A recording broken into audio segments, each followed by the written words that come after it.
Chapter 1. Desiring a happily ever after, fighting the temptation to give up on love and marriage. Love never gives up, never loses faith, is always hopeful, and endures through every circumstance. 1 Corinthians 13:7. I believe when a man walks down an aisle and says, "I do," it is his every hope and intention that his marriage will be for life.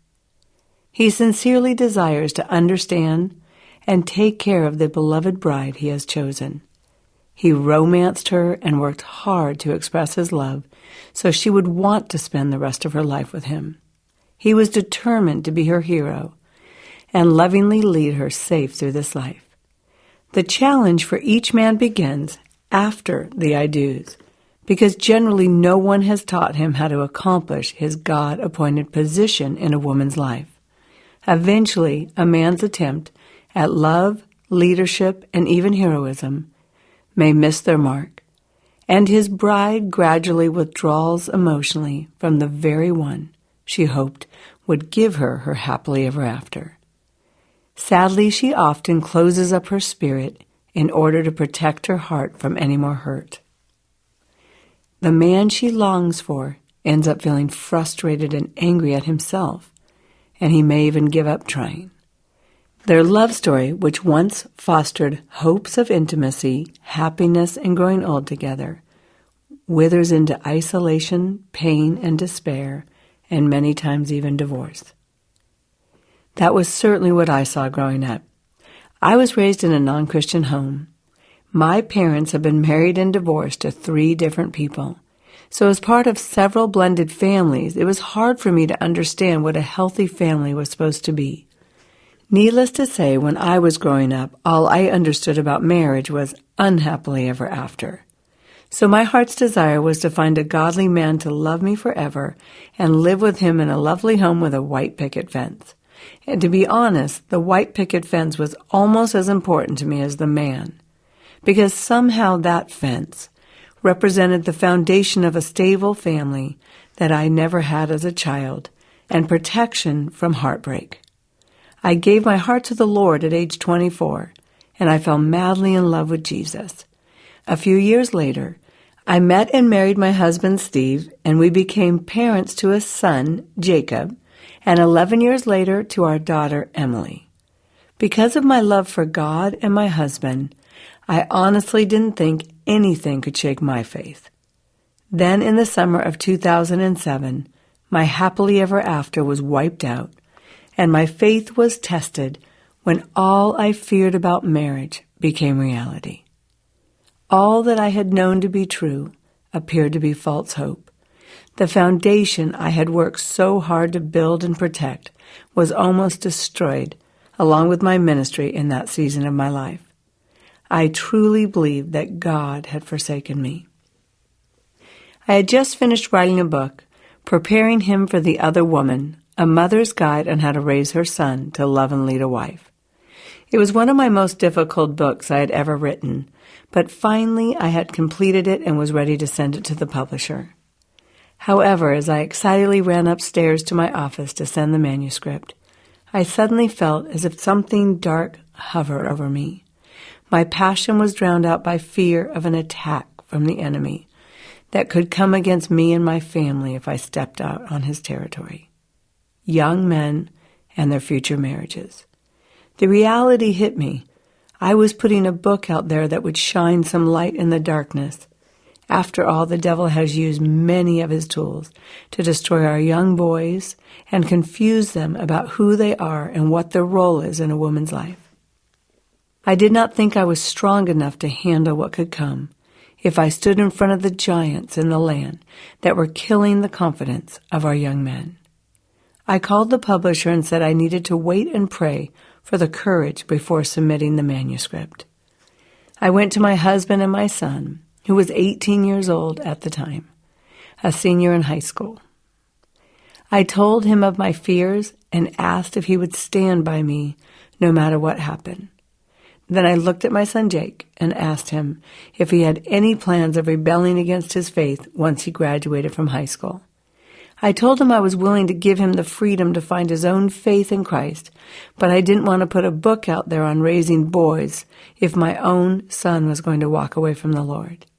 He reassured me that he was strong in his faith and that he felt I should publish the book. 3 days later, I decided to take a chance and make a difference and sent the manuscript. Several months later, the book began climbing the charts and everything seemed to be going well. I even began speaking with my son at conferences for mothers of boys. Then 3 months into my book tour, my fear of attack became reality. My husband had taken a job that we had both prayed for. This job appeared to be a blessing and gave him the opportunity to do what he loved.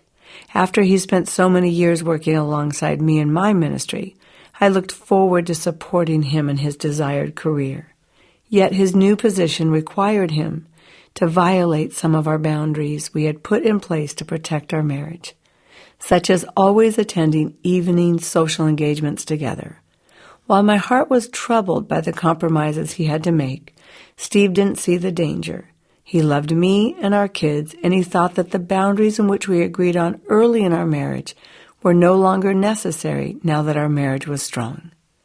Like many wives, I sensed that other women were coming after my man before my husband did.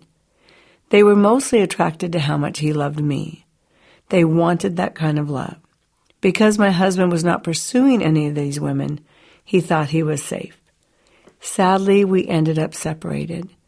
And there I was in the public eye of ministry, fighting to save future marriages, and somehow my own marriage was falling apart.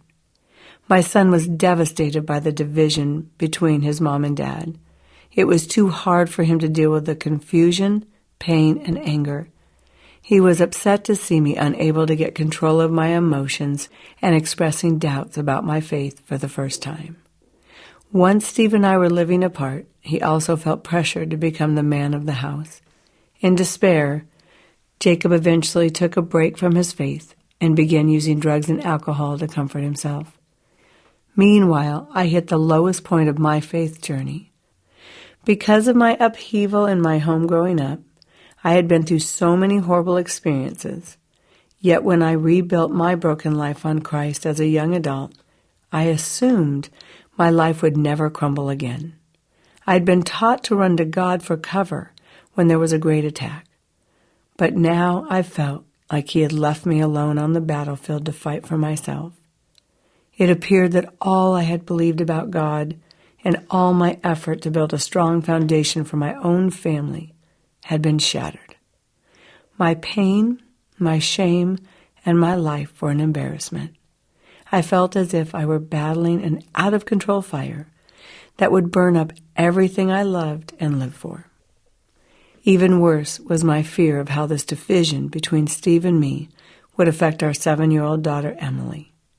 I spent so many nights holding her while she would cry and ask, "What happened to our family? Why aren't we living together anymore?" One night she asked, "Does God really answer prayer?" How I longed that time for an answer that would increase her faith. But for the first time, I had lost mine.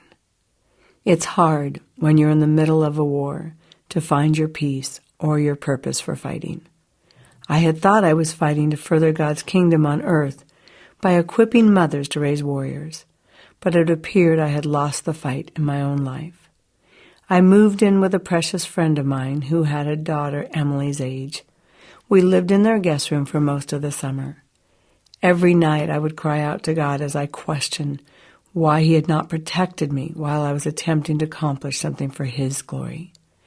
What I didn't know was that he was actually going to use this trial to unlock me from a greater fear and to free me from holding on so tightly to my family.